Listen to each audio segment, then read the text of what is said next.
Well, welcome to the Monday Night Quarterback. This is a Week 9 recap. And Drew, I know you were in the military for a while. I'm not sure if you've ever played trumpet or know how to play taps, but based on how allegedly our sports betting went this week and my fantasy team, you can go ahead and cue that up. Before we get too far down the road and before I actually introduce you, I got more shit last week for not introducing sponsors than I have received for anything else that we've talked or not talked about on the podcast. So before I get ahead of myself, I'm sponsored this week by Pacifico Clara. Now, I put a little emphasis on that in the right spot because it's a beer that's brewed in Mexico. Drank it most of my time out in Maui. Fan favorite. I'm not going to drink this yet. Drew, hello, how are you? What are you up to? Oh, I'm good. Fantasy team's looking good. It could get ugly, but so far we're good. And yeah, the sponsors were pissed. The people were pissed, and we got to give the people and sponsors what they want. New sponsor this week, along with Pacifico. We have Fireball in the house. All right, so depending on how your fantasy week went, you might need some of this. Pick it up at your local liquor store, and that'll get you drunk quick. Yeah, that'll get you something real fast. Yeah, Mike, you might need that. I think based on my week, send that over my way here. I'll send a beer to you, and then. But before we get too far ahead of ourselves, this is the most times on air guest that we've had, I believe, to this point. Making appearance number 3, we have Mr. Jason Nelson of the Players Club. Sir, how are you? I'm doing wonderful. How are you guys? I'm doing well. I'm not even going to ask what your sponsor is. Just go ahead and hold that thing up there for us. Well, yeah, we know it's Tito's, and that's the shot glass, but we'll pull the big bottle up. And the next time I'm on here, I'm hoping to have a big banner behind me that says, this is my sponsor. But you know what, gentlemen? Let's start this show. Let's do this. Cheers. Cheers to you, gents. Welcome back to a dreadful Week 9. I liked it. Well, yours is not quite over yet. You're still sweating and getting to that. I think we've got a pretty clear lineup here this week, and you guys know what we do. We got recaps. We got looks ahead. Drew's going to update us on some NFL picks and the Eliminator, which has had no, you know what? I'm not going to step on your words. I'll let you talk about it. And then also, I've got a picks for the NFL wins pool update. So I will give the people what they need in that update as well. But gentlemen, before we jump into all that, the normal nitty gritty of the week and the recap, I feel like we should discuss a little something that came up this week, right? We had a trade that was proposed and accepted in our league. Does anybody remember what that was off the top of their head? I know Devontae Adams, for Cook for Buffalo. What's his first name?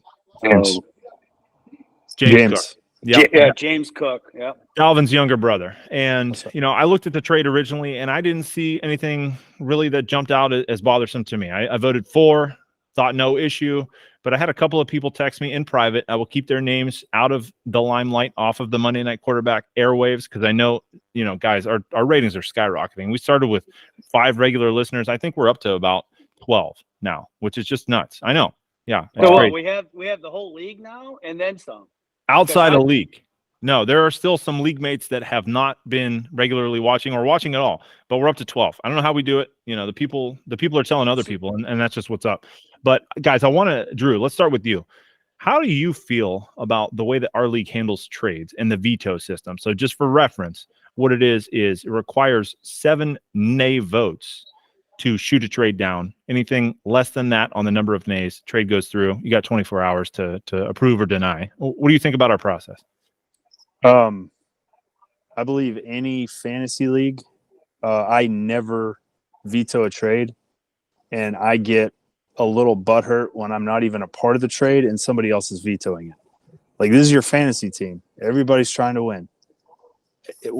Just because I think it's a crappy trade doesn't mean somebody else does, and I've been wrong before. I know, it's amazing. I know.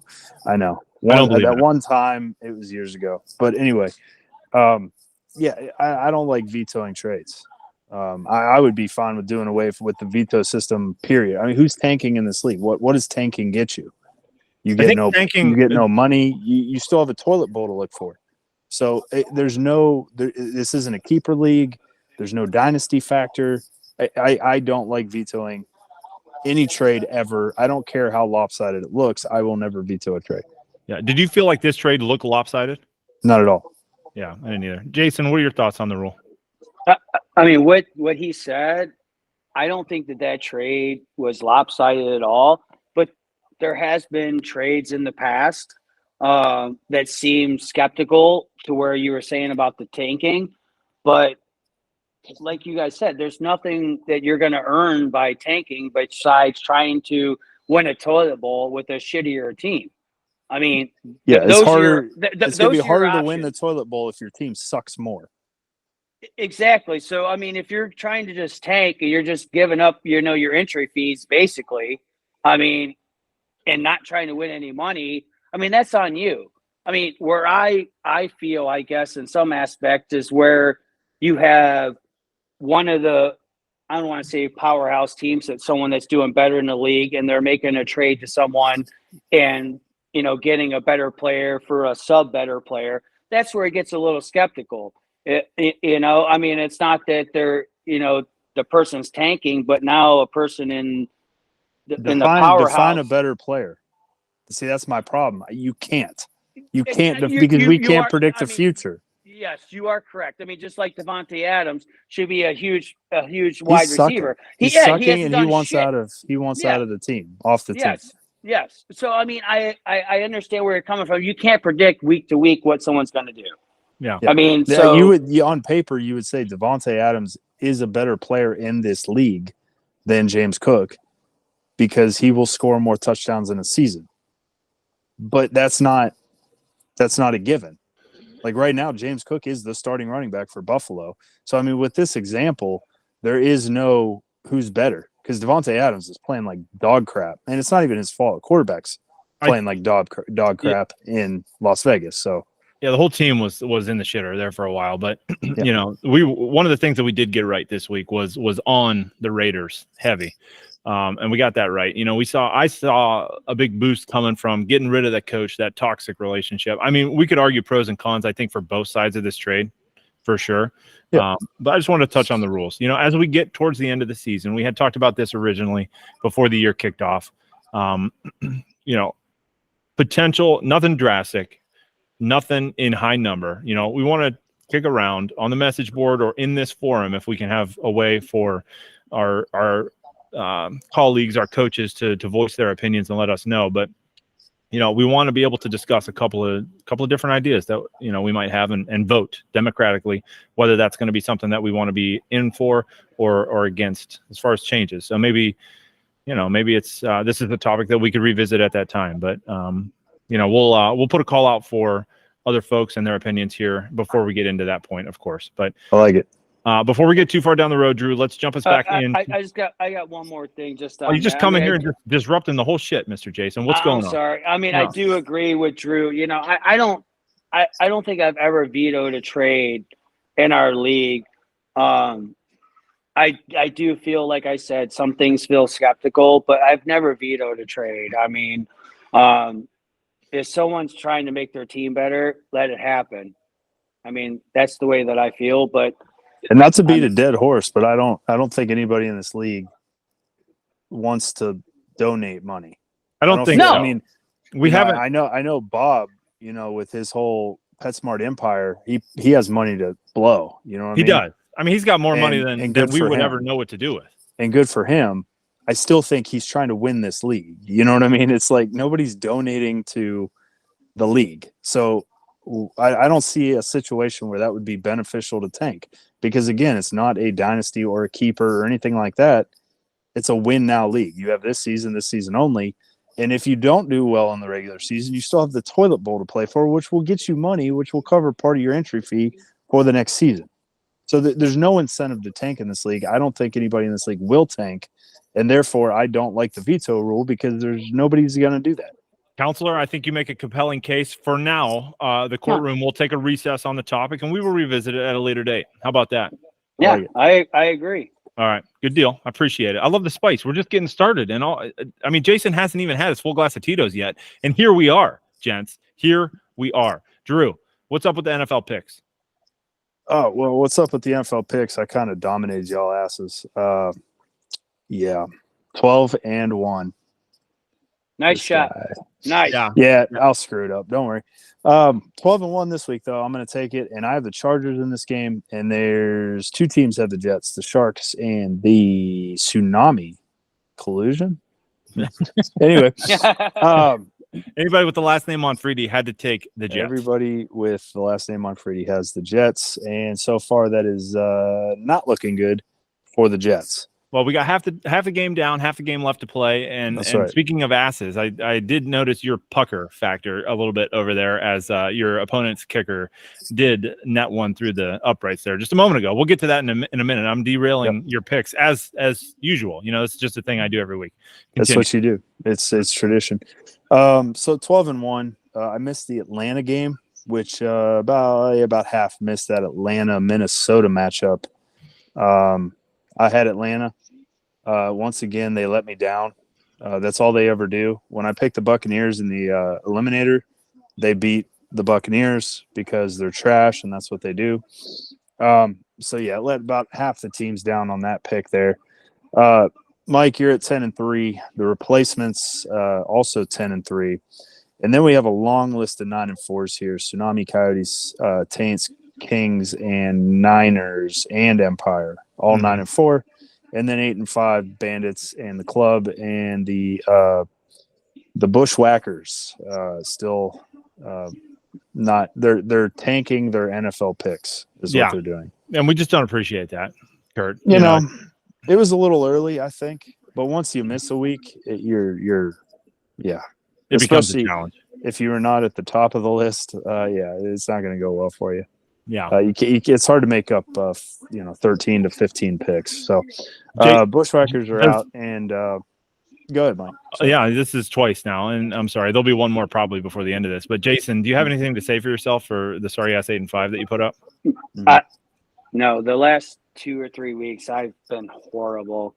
I mean, I was near the top, and now I'm second from the bottom almost. I mean, this is terrible. You know, I know that, like I work in an environment where HIPAA is important, right? We cannot share the public information, health information of our patients. Jason, I don't know if I'm allowed to talk about kind of what you're going through right now and all this other stuff, but perhaps you've just been so busy. Maybe you haven't been as focused as you otherwise normally would be. You can disclose that information. Thank you, sir. I'll get the non-disclosure sent over to you here in just a moment. You can sign it for me. But dude just tested positive for COVID. Some people believe that that's still a thing. Some people don't. I know we're back and forth. I'm not getting into it, people. I'm just telling. I don't make the rules. I'm just reporting on them. And then also, he's remodeling his house. The dude's working 12 hours a day, remodeling his house. I think he sleeps. Drew, he might sleep maybe an hour more than you are right now. So collectively, this is not a well-rested podcast. It is not. No, and that's the excuse I'm gonna provide for him. Mm-hmm. But before I get too far ahead of myself, what are we looking like for the year, Drew? I know you're about to jump into that. Yeah, absolutely. I'd love to jump into that because I just tied up Bob on the top there, the Kirby Kings, and Bob Stradamus, Nostrababis, what the hell ever. Bob. Yeah. No, that was dynamite insight last week, but I tied his ass up. So we have 87 wins sitting at the top. Replacements 86, Land Sharks 83, Coyotes 81, Tsunami 81, Bandits in the Club at 80. Okay. 7 back, Niners at 76, Empire at 76, Taints at 73. So that other team quit. Yep. And other than that other team that quit, it's not over. It's really nobody's out. Anybody can come back. What was it? 2 weeks ago we had that weird week. Yep. Where everybody's like 4 or 5 wins. Mm-hmm. And I'd say probably, and it's a week longer season too. You get an extra week. So if you're at the bottom, that's an extra week to do better. If you're at the top, it's an extra week to screw it up. So, we're far from over on the picks, and I think probably about week 11 or 12 is where you'll have to start making some weird picks. You know what I mean? Like, oh, this could it won't happen, but this could happen. I don't think we're there yet. I think you don't just think have to line it up, pick solid picks, and move on. Speaking of weird picks, Drew, this is the first time I'm transitioning over to the NFL wins pool here. I think this is the first time at the midway point through the season. This is week 9, right? We're going, what is it, 18 weeks total now? How many weeks are we going with 5 weeks? 18, 17 games. Yeah, so we're halfway through after this game is completed tonight. And we have 4 teams tied for the NFL wins pool right now at 11 total wins. It's the Sharks, so I'm feeling pretty good about that. We've got Kurt and the Quittin' Bushwhackers. Hey. We've got the 69ers, who are starting to get something right, and the replacements. I feel like, Drew, I'm going to be frank with you. I'm getting sick of talking about the replacements. We haven't even gotten started yet. This dude just comes into this league and wants to win everything. 77 pot, gone. I mean, he's just all over the place. Yeah. He's going to be in the fucking Hall of Fame next year, apparently. That's bullshit. He's going to just jump right over your ass, man. I guess. I mean, I've been grinding it for what is it, like 11, 12 You're years? 12 years for you. 12 years, been grinding it out. He just comes in and says, man, this is easy. What a disrespectful son of a bitch. You know what I mean? No respect. Respect your elders, I will say something in his defense is that, I put a lot of lines out. I'm trying to get communications. I'm trying to get our wires into post-game pressers for a ton of coaches. I mean, I can't tell you how many coaches I texted with this phone. It's right on the backside. Asked them, hey, I don't need, you don't have to answer my question specifically, but can I just put a microphone in your post-game presser so that we can use some of the audio for the Monday Night Quarterback listeners who are, are the people that are paying our salaries in this league? It's just ridiculous. And I've gotten turned down so many times, man. But Logan is the one that was able to send me, he put not only did he put our microphone in his press conference, he actually answered our questions. So I'm looking forward to hearing about that. Make sure he's on the show every week. Yeah, because if that curse is real, we need him to lose some. I've already invited him next week. Should have invited him this week because I'm playing. Fuck, I'm out. Sorry, Jason. Thanks for coming back. We got one coach with 10 wins, the Big Daddy's Bandits, and then we got a host of them at 9. We got the Golden Taints at 9 wins. We have the Coyotes at 9 wins. We have Bob Stradamus at 9 wins. Drew, you are sitting at 9 wins. And then past that, we have the Empire with 8. We got the Club, Mr. Jason, with 7, tied with my father at 7. All in all, a tight spread. Normally, we see a lot more parity at this point in the year. I don't know. This is a strange one. It's a strange one for the NFL. There's no team that's running away with the league, and there's no team that's running away with the NFL wins pool at this point. Jason, do you follow this one much? What do you think you got a shot here to come back at the 7-win mark? No. Okay. No.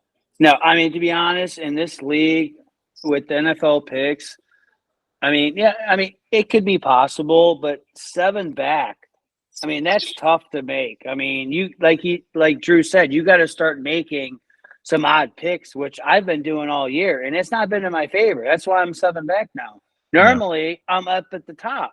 I'm in the top 3 or 4 fighting for the, to win it. And this year, maybe it's my new house and I'm remodeling, not paying attention, but I'm not blaming that. I'm making some crazy picks, trying to get ahead. And now it's just going to get even crazier. I'm either all in or I'm all out. So I hear you. I didn't quit like the Bushwhackers. I'm just going to make crazy ass picks the rest of the year, and let's see what happens. There you go. Yeah, at least you're playing the game. Yep. Anyway, moving on to the Eliminator. We can breeze through that real quick. Nothing exciting. Everybody made it. New Orleans, Cleveland, and Houston. Which actually the Houston pick was you, Jason. Good job. Good pick. You're already out. But hey, you nailed I thought Houston. It says at the bottom it's 3, right?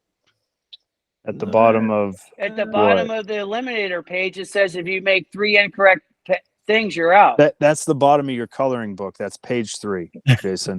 That's what it says. Let me check. We got to look at it. No, Wait. Let me get research on that. I'm pulling it up right now. It does. NFL picks, results. All right, let me get. Now it's a little different, gentlemen. It's not a coloring book. Maybe that was a 3rd grade alphabet book or something. Yeah. Dan made that. I originally said 1 and you're done. Yeah, well, it's always been double. It's always been double. Let me check the rules page. Drew, you keep talking. I'll check the rules page. All right. Well, yeah, I mean, again, nothing crazy to see here. Now we need a rules clarification here in week 9. Hey, we only report the facts. We are professionals, we promise.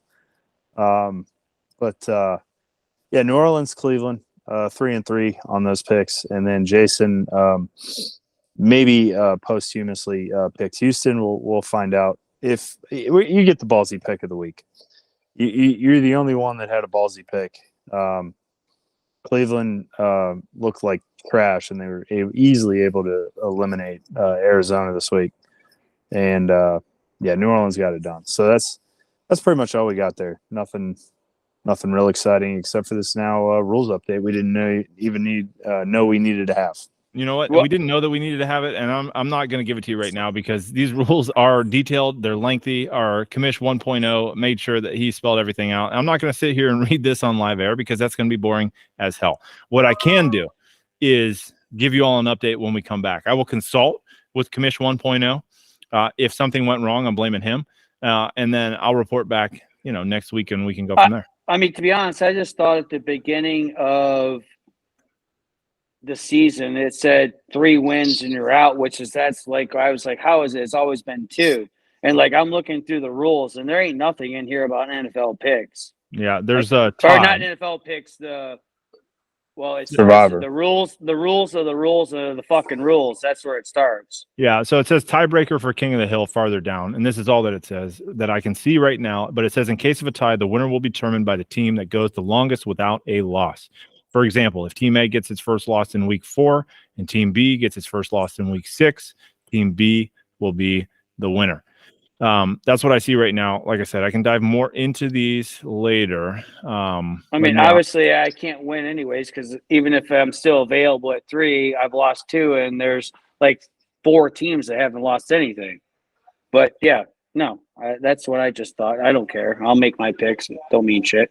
Okay. Yeah, I didn't realize that. We will. I thought I saw something though. We'll investigate. Move ahead. Yeah, Drew, tell us who's remaining undefeated and who's blade running, as you like to say.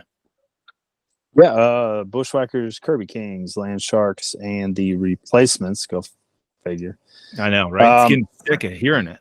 Are all good, all set, no losses. I have 1 loss, and the Tsunami has 1 loss. Everybody else has 2 or more. Yeah. So Jason, I'm just looking at it. Jason technically is the only one with 2.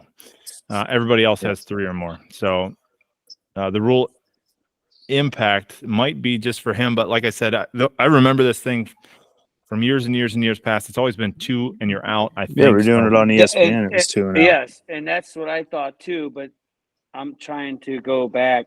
I don't care. I'll make my picks if I win or lose. I'm not in it, but I swear at the beginning of the season, I thought I saw at the bottom of the screen that said like 3 win or 3 losses and you're out. So I'm just trying to go back. For fear of beating a dead horse, we're going to move forward. But go right ahead. Sticking with the dead horse theme, you're talking to one, guys, because that's me against the Empire this week. I came in against a team that was 1-7, and I'm not going to lie to you. I knew that we had the win in the bag. We got complacent. I gave the guys a night off in practice leading up to this game, and look what it got me, right? It just got me bitch slapped right in the face. 51 points by the Empire, 43 points by the Land Sharks. What I'm going to do is tip my hat to Kara. She's getting her 2nd win in the league, and it's courtesy of me, yours truly. But she did what she had to do to get the win. It's not like she scored 35 points and won. She scored 51 and got the W. I can also turn around and sit and look at my team and point to Lamar Jackson's 5 points in a game where Baltimore scored 37 total. That just breaks my brain thinking about it. I don't know how that works, but it did. It worked that way. Yeah, it's not like she scored 11 and beat you. No. I did have 43, but Raheem Mostert, sadly, is apparently not going to be what he was at the beginning of the year. And then Devin A-Chain is coming back soon, so that's glorious. I was foolish enough to start Darrell Henderson and think that maybe the Rams could move the ball without Matthew Stafford. Turns out that's not true. Tony Pollard is not the 1st-round draft pick that I chose him for or to be. CeeDee Lamb is kind of taking Justin Tucker. That'd be the only place you could have gotten it. Sorry. Too soon? I'm just, I'm Too gonna soon? stop. I'm gonna stop talking after I discuss Kate Otten and his 2 touchdowns. The only saving grace that I had really, beside Raheem Mostert, who did get 10 points. But it's just like, what? I don't know. I think this might be the week where I just, what, fantasy football, it doesn't really matter to me that much. I might just, just kind of like whatever, and let you guys do what you got to do. So I don't know. Drew, you got anything to say about this week? Yeah, Daniel Jones tore his ACL. He's out for season. So that was a good pickup for you. 4 for 9, 25 yards, 2 carries, 9. Traded for him. You traded. You dropped him, and then you picked him back up. Yeah, I thought I was being cute with that. Yeah, you thought you were getting one over on people. How'd that work out? Jerry Jeudy, ouch. T. Higgins, he's coming around. So, yeah, we'll see. I mean, it's 1 week. I mean, you got beat by the Empire, which is really funny. The colony's expanding. It is.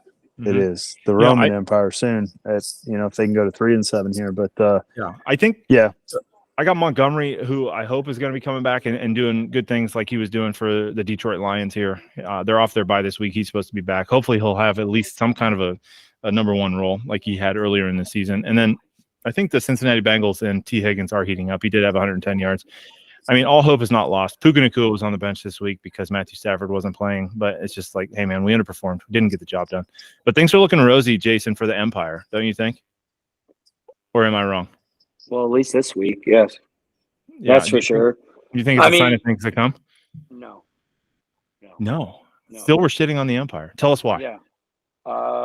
Look at their team. I mean, they had 1 double-digit scorer. They have not performed all season.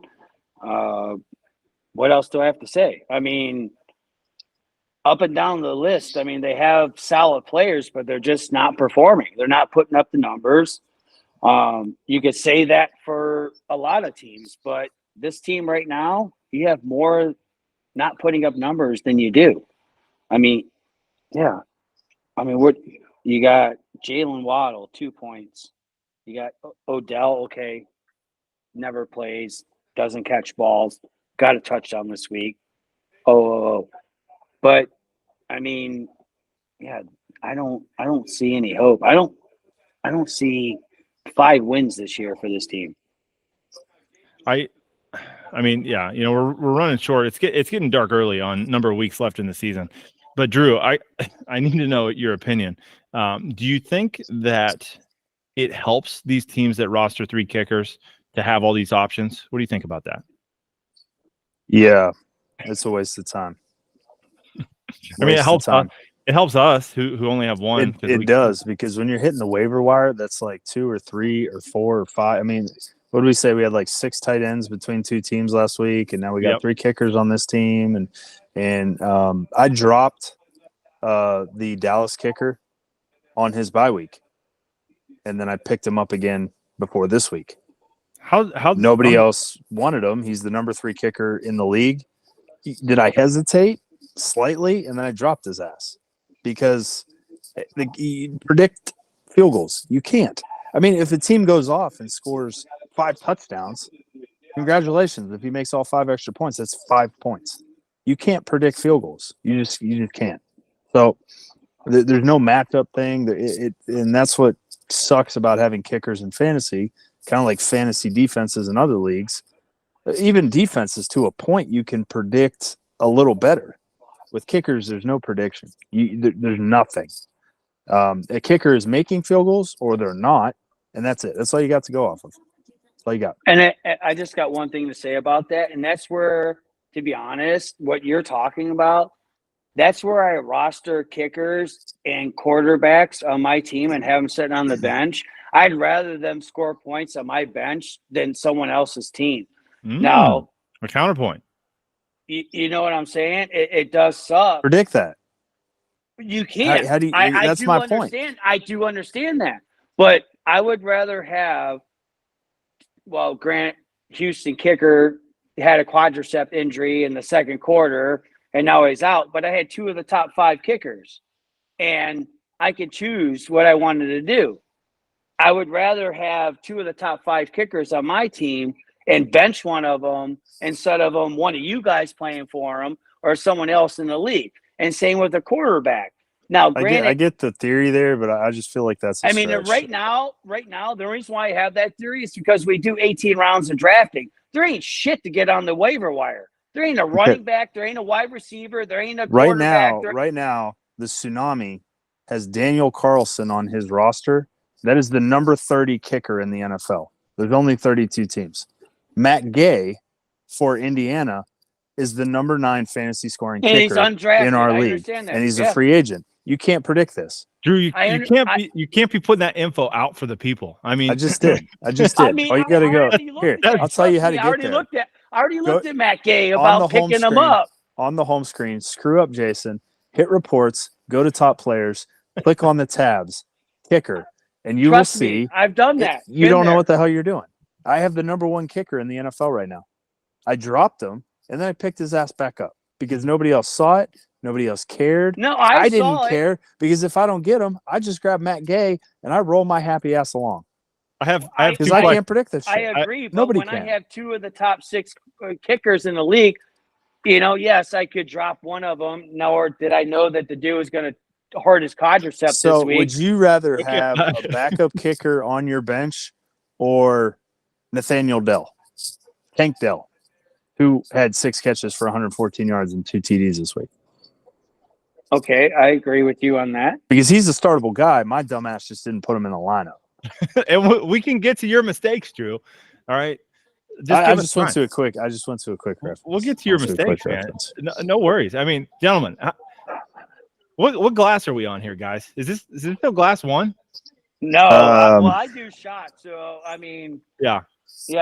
I'm on like 3, and my bottle's empty, so I'm on to another one. Monday Night Quarterback viewers and listeners, friends, this is as Drew fills up his glass. This is going to be a good one. We're just getting started. This is game 1. I do have an update for you guys. I lied earlier. I said that Logan was the only one that gave us a window into his press conference. Hot off the presses. She's live on air right now. Kara has some shit to talk about her win. Let's do it. What's up, everybody? Let me start off by saying, woohoo! I told you, Mike, week 9, it was on like Donkey Kong. I finally got another win. Here's the start of the win out for the following weeks to come. Good game, Mike. Players Club, you're next. Shit. Mike dropped. She's coming for that ass, Jason. Dude, she just dropped it on me. That's not happening. And that was happening. That was pretty grimy the way you let him talk all that shit and then play the clip. I love it. I know. Dude, that was it's not good. happening. It's not happening. That was I good. can't wait. love to see it. You love to see it. I can't wait. Now, I've got another podium story, and we've got some more stuff to say. All right, before we jump off of this game, the Empire, not Kara, but Dan, former Empire, we'll call him at this point, Commish 1.0, did tell me, confirmed via sources, that Dan will take part in this here podcast in some fashion or form before the end of the year. I'm not necessarily saying that he's going to be a guest during the entire show. However, I will say that the man has guaranteed me through sources, as Jason grabs another fresh bottle of Tito's, that he will be a part of what is to come on the Monday Night Quarterback. Stay tuned for that. More cliffhangers to follow. Now, I find that disrespectful. What, the Dan's coming? No, he needs to be on for a whole episode. Okay. He's been the commissioner for 20 years. Step up to the plate, brother. Hey. Fucking let's do this. This is a campaign, or this is not a battle. This is a campaign, Jason. Give me time. I'm working. I'm giving the campaign. I'm telling him to step up to the plate. Now, I want to move over to the Tsunami's loss to the Big Daddy's Bandits, who are just on a roll right now. The Bandits moved to 4-4-1. The Tsunamis moved to 4-5. Yeah, a man that guaranteed a division win before the year started. He was asked this in his press conference earlier in the day today. The question was, sir, is there any truth to the report that you're considering moving to Europe for the remainder of the season because your team performs better across the pond? He looked at that reporter in the face, put his head down, turned, and walked out, declined to comment, did not register a comment, nothing. I didn't have this up sooner, but his comment would be, we're on to the 69ers. He is on to the 69ers, man. Tsunami, how do you feel about moving forward with your team? We're on to the 69ers. He's getting international calling. Yeah, I think Jason, do you think there's any truth? Do you think we might see him permanently move across the pond? It's international calling. That's what's happening. You both of you guys are gonna have to get international calling, or you're both gonna get iPhones and have to FaceTime each other. Yep, he's moving. It's over. His grandkids, I tell you what, they're not going to love that very much. But you know what? Well, at least there's Thanksgiving, Christmas. Yeah, he drafted guys. Wait a minute. Oh no, he does not have Travis Kelce in this league. All right, he's got Patrick. Yeah, right. My bad. So he's got Patrick Mahomes, who's been underperforming all year. I don't know if he's hurt or what the heck's going on. Tyreek Hill only got him 2 points. I'm not sure how that happened. I don't know if that'll ever happen again this year. But he only did get 62 yards receiving. And tied his lowest point total for the year. Yeah. 8 catches, though. That was a weird one for Tyreek because he actually played pretty good. Just Kansas City stayed deep on him, didn't let him, break away. So, yeah, Tsunami is upside down when his tight end is the person that's scoring more points than anybody else on his team. He's used to everybody else scoring points, his tight end getting 0. Everything is backwards. Drew, the boneheaded coach play of the week. Take this one away for us, please. Yeah. I've seen the message board. I've seen the boneheaded stuff. CJ Stroud, 30 for 42, 470, and 5 touchdowns. And it threw in just a little cherry on top, the 2-point conversion. For a total of 29 fantasy points in our league. He had Patrick Mahomes in the game with 9. That's not – I would have done the same thing. I would have done the same thing too, but that doesn't mean we can't give him shit for it. We absolutely can. That would have sealed the deal, and you buck that up. And but hey, you know what? That's a 20-point swing that would have won him the game. He was talking about trading a quarterback. I wonder if it was Mahomes. He should be shopping Mahomes right now. Is what he should be doing. I'm doing a shot on this, dude. Mahomes has not performed all year. I mean, you look at the start to top. He's not done nothing. CJ Stroud has been doing average, if not better, than Mahomes all year long. If you look at it. He's got one 23-point game. Everything else is low teens, 115, and then some single digits. It's not what we're used to from Patrick Mahomes. CJ Stroud, on the other hand, has come on like wildfire. I mean, 100%. And I'm the one who talks shit on the board. And not that I talk shit. I was just like, dude, in my opinion, me personally, just by the way that the two of them are playing, I'd have CJ in the game. I would. I mean, Mahomes is not performing. CJ is just getting better and better and better and better each week. The team's all gelling. That's my opinion. Now, granted, Mahomes is supposed to be a top-notch, way better, top-tier quarterback, but he's not performing this year. It's not happening. Mm-hmm. Yeah, they're winning games, but I hear you. From a fantasy perspective, he's not doing the things we're used to having him do. Maybe it's a lack of weapons. Maybe it's him hurt. I'm not sure. But, the Big Daddy's Bandits, on the other hand, I tied him last week, so he moves to 4-4-1.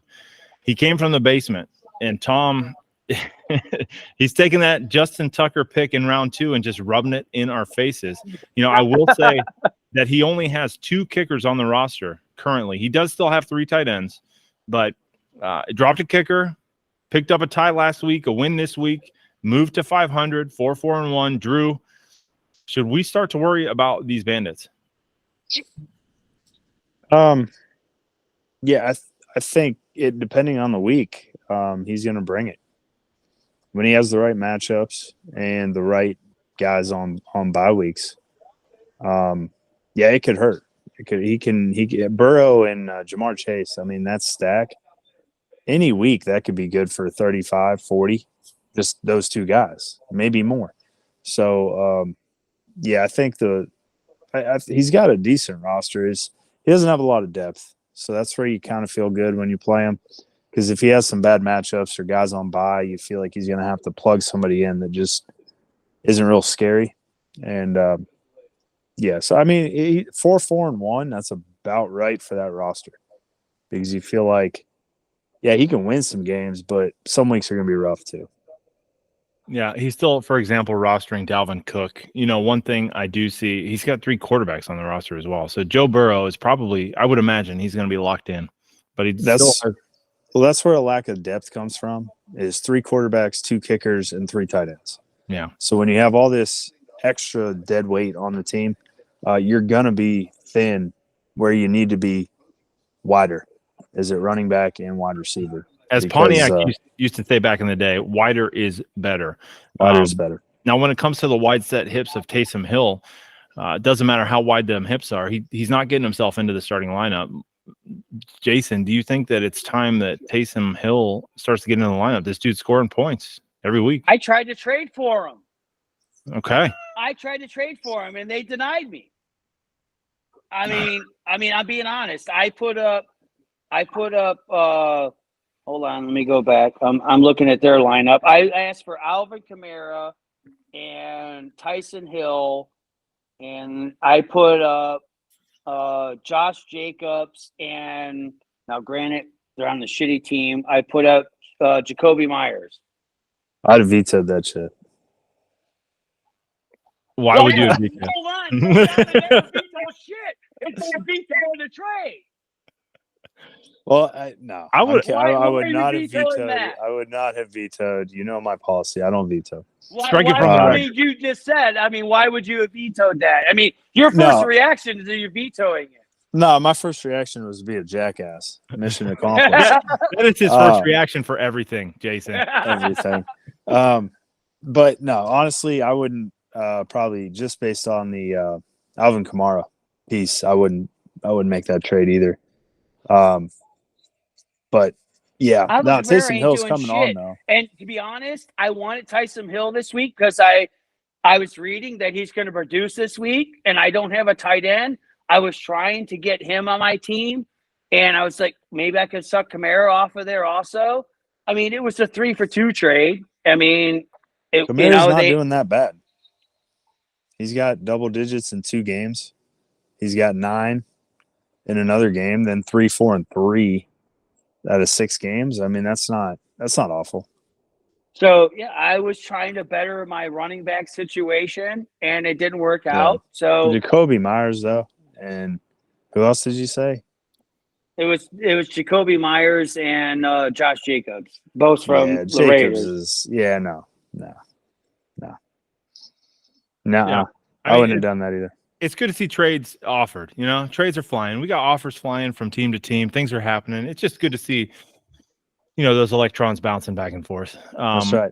I like to see that we're at least showing some interest in trades because there's been years. How many years do we go without a trade?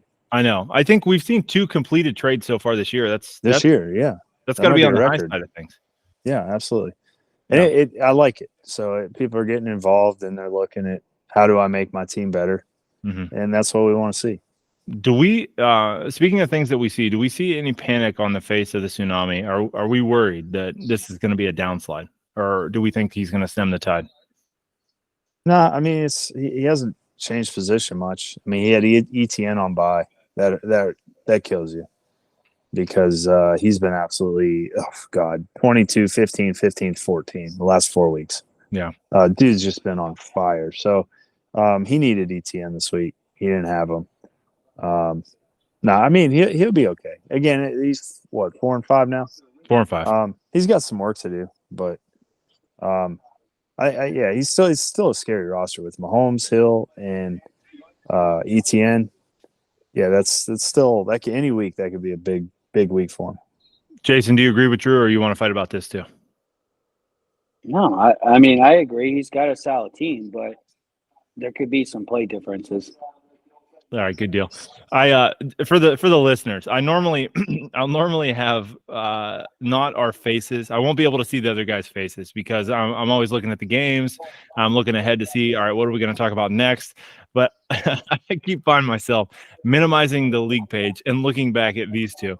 And it's a crime that the Monday night quarterback only shows the person who is talking in the moment, because some of the off-camera things that I've seen so far tonight are just gold. And I'm going to get with our IT department and see if we can see more than just the person that's talking. But while I continue to yabber and work towards shutting my mouth, let's move to the third game that is final and is not going to change. Bushwhackers are getting that third win, going to 3-6. 69ers. Shit, life came at them so fast that they went 4-0, and now they're 0 in their last 5, 18 points to Bushwhackers 34. Bushwhackers not impressive, but they're getting that win and moving on into week number 10. Jason, what do you think about these Bushwhackers? They got Jalen Hurts, and that's kind of it right now. I mean, is there more on that? Jalen Hurts, I thought he just got hurt at the end of the last game. He's been battling a knee injury, I think, for a few weeks, but he still put up 17 points. Unless, Drew, did I miss something? Not that I've heard. Hold on. Not that I've heard. I mean, he had 10 carries for 36 touchdowns, so his knee can't be hurting. No, too well, bad. well, I mean, yeah, he's QB2 right now. He's putting up numbers. I mean, yeah. Yeah, it says right on here, the notes, it says he aggravated his knee ailment on Sunday, but did not miss a snap, so it must have happened earlier in the game. Yeah, I'm reading the same thing. You're a little quicker than I am getting to those notes, but yeah. Hey, yeah, he's so professional. It says managing a knee bruise. Yeah. I love these reports where, this guy, he has a knee bruise, and this guy, his shoulder hurts, and this guy, his little fingers falling off. Yeah, it's football, man. Mm-hmm. I mean, do you go into a week where you're like, damn, I feel good? Except week 1, maybe. And now even there, you got guys that hurt. It's like you never feel good. It's silly to worry about. As long as he's playing, he's putting up good numbers. So without a doubt, yeah. I mean that's a scary situation with him for sure. I mean, you start the first week of the season, he put 6. And then you got 18, 13, 13, 17, 13, 16, 17, 17. Yeah. Huge. That's consistency right there. It's 13 huge. to 18 points every week. And he keeps every week. He's got 10 rushing touchdowns? Is that right? 2, 3, 4, 5, Hold 6, on. 7. No, 7. rush 1, Let me 2, turn 3, my 4, phone 5, sideways. 6, 7, 7. Yeah, 7 rushing. touchdowns as a quarterback. 2, Well, they 3, do that 2 7, running back or a tight end 7. running back, and they just push his ass forward. They literally And push then his you ass. got, You're right. Yeah, you got Kelsey's fat ass at center, just chop blocking dudes, and you can't stop it. Yeah. He's got 20. He's got 20 total touchdowns. Yeah. Yeah. He's having, So they're having a hell of a year. they're trying to. It seems like the NFL wants to propose a rule or something to stop that, and I'm like, no. I Make think the defense stop that. Yeah, they're debating it. I'm not sure that they're going to take it away. I know that there has been a lot of pushback. A lot of defensive coordinators have been pushing back against this tush-push deal. I think the whole deal, the quarterback sneak has been a thing that's been forever, but introducing the fact that people behind the quarterback can push him forward is a new thing. Some defensive coordinators are pissed off, but Drew, I agree with you. These guys should figure out a way. The league always reacts. It's on the defense. Overreacts. Yeah. Well, the league policymakers like to overreact, but the league itself, the people coaching and playing in the games, they're the ones that it's on them. Not to be political, but that's like Congress, right? I mean, you're getting paid all that money to do something. You feel you got to do something when sometimes doing nothing works out just fine. Yeah. I mean, You know Drew, don't censor yourself on political or any of that stuff. I'm getting ready to ask you about Donald Trump here in a moment because we need ratings. So we just need clicks, and I don't care how we get them. Look, put Trump in the title.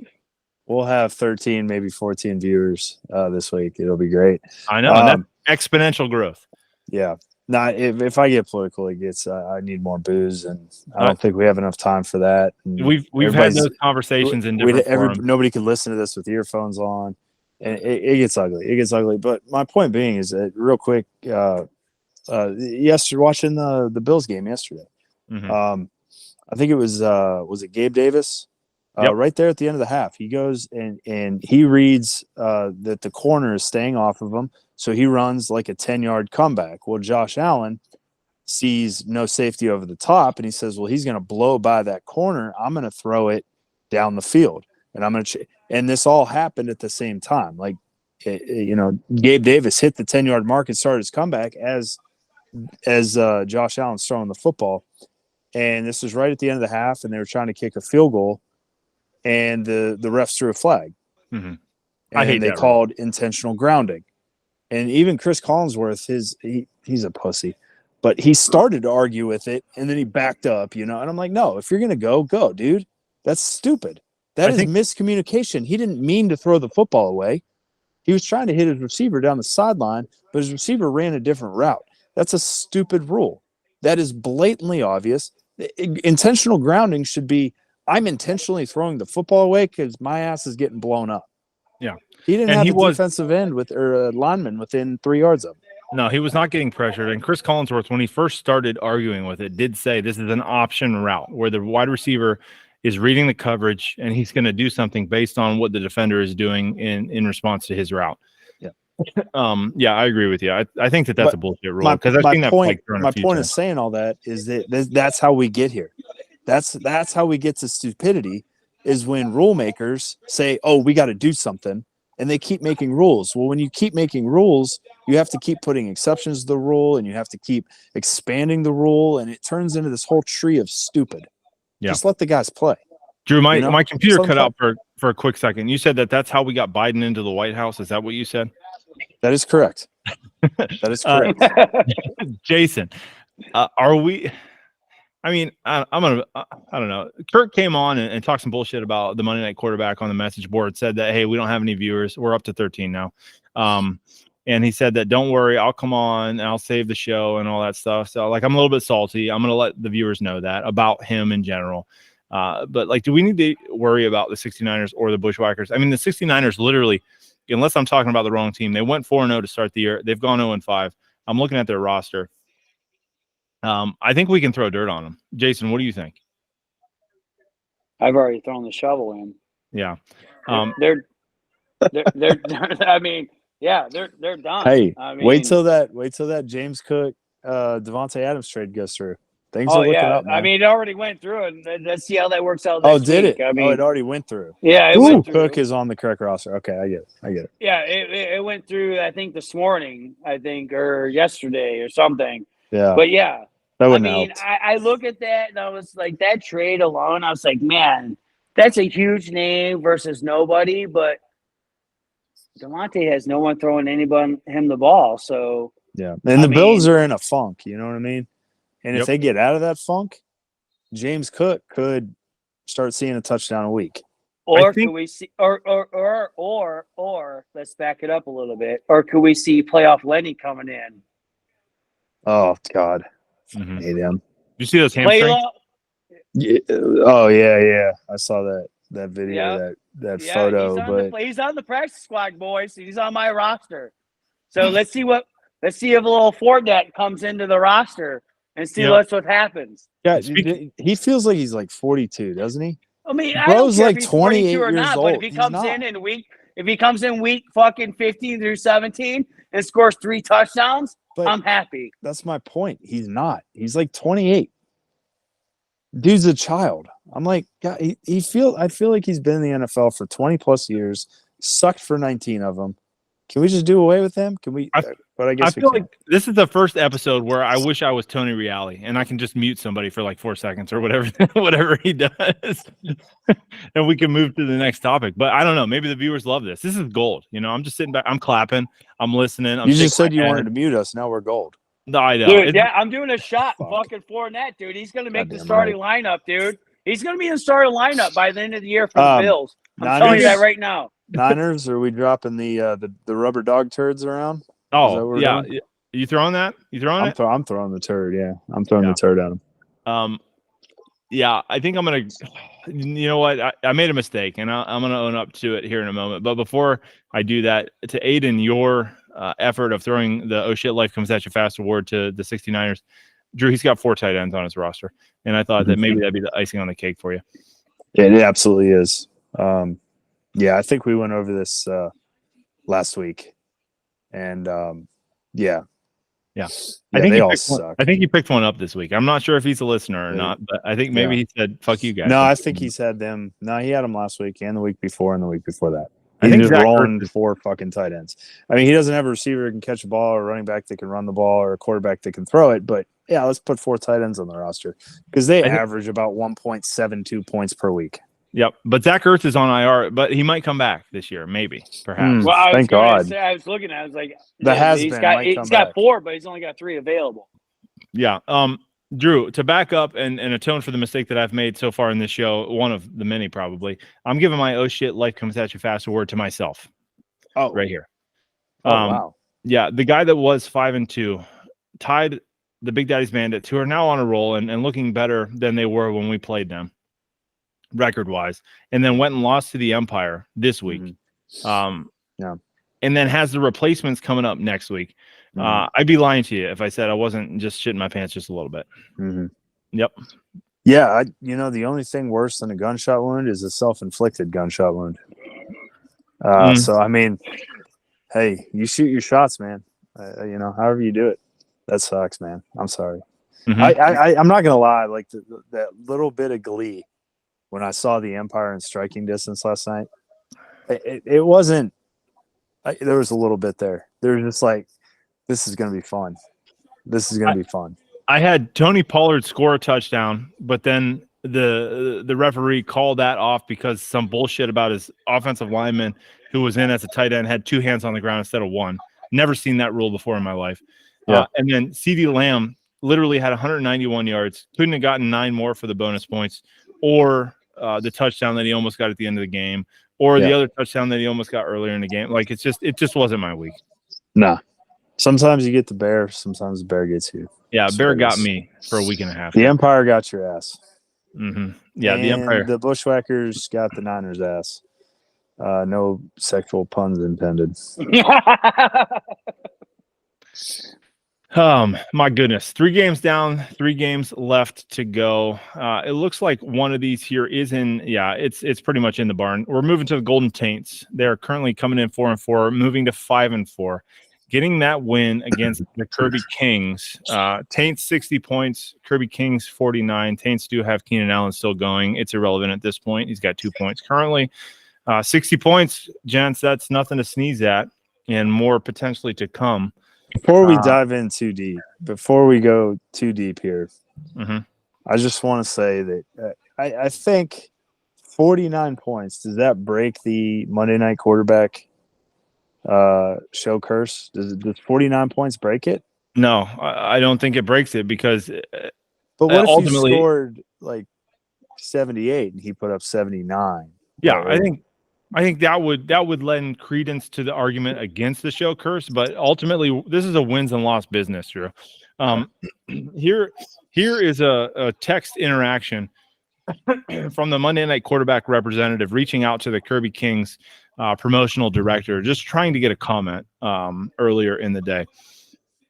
Mr. Bob Stradamus, do you have any interest in letting the people of the Monday Night Quarterback listenership know in a 30-second voice memo, or just letting us into your post-game press conference? Do you want to warn Jason and the Players Club about the Monday Night Quarterback show curse? That was at 7:48 p.m. on November the 6th, 2023. At 9:48 p.m., 2 hours exactly later, Monday Night Quarterback reached out one more time, trying to offer an opportunity for Bob Stradamus to provide input or just give any information over here to Jason. When the Monday Night Quarterback said, "Where you at?" ? No response, guys. He's trying to not fuck up next week too. That's what he's doing. He doesn't want to be associated with the show anymore. He's cutting ties, but he's still going to watch because we need fucking viewers. So he'll still watch. Click the button. Click the button. We got this. All right, hold on. My name's involved in this. So what, if you're on the show, you lose? Is that what happens? Yeah, we are. Jason, I hate to break it to you, and I'm sorry, and I appreciate your time, but I think we're 6 for 7.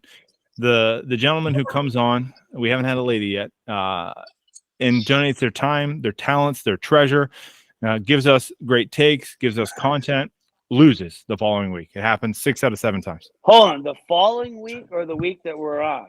This coming week, you're going to lose. Yeah, that's what we're saying. So I've actually lost the weeks that I've been. Oh my god, dude! I was on week And 1. you're playing the Empire. Oh my God. Are you kidding me? I'm So are you going to be tell me I'm going to lose glued. to the Empire next week? That's pretty much what we're saying. I'm It's saying a that law. 6 out of 7 times you're going to lose. Yeah, if you played her 7 times, you would lose 6 of them. Yeah, that's what we're saying. Or if you played her 14 times, you would lose 12. We can do math on the fly. It's We're not talented. happening. We're I'm talented. breaking that curse. I'm not losing the fucking Empire. That's what Bob Stradamus said last week. That's what I said last week as well. Speaking of the Didn't Empire. we make fun of the Taints last week? Like Yep. pretty hard. Yep. I think we Hold did. on. Let me. But Yeah. you know what? Taints aren't getting stained by that shit. You know what I'm saying? It's not happening. No. Cole Kmet, 2 touchdowns. Cole Kmet's just all he does is score touchdowns, Drew. He That's all he scores does. 2 and then nothing, 2. There were Nothing, 2. Yep. He's a twofer. week Dak- 10. Week 10 next week.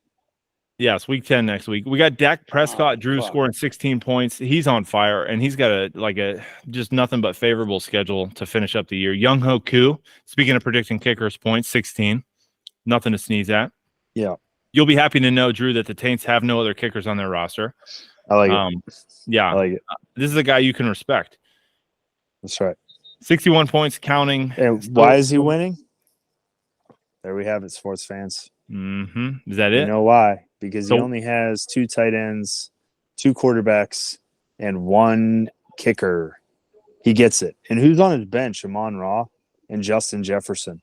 Yeah. And Cam Akers might be taking over that Minnesota backfield, which I don't know if that helps or not. No, he tore his Achilles. Akers did? Yep, he's out. Oh, that's a shame. I have Madison who sucks. It doesn't matter. Mhm. And then the Yep. the 9:13 Zach tonight. Okay. Nine- yeah, yeah, Zach 9:30. Wine from Seattle. Cabernet. Is that Cabernet Sauvignon or whatever the hell his name is? Sauvignon, I think. Yeah, Yeah. dude, that's bullshit. that Is he a guy. black Frenchman? Is that what we got? He's a He- French Canadian. That's what you call him. Charbonnet. Zach Charbonnet. I think that comes in a box. This box wine right there. And you know what?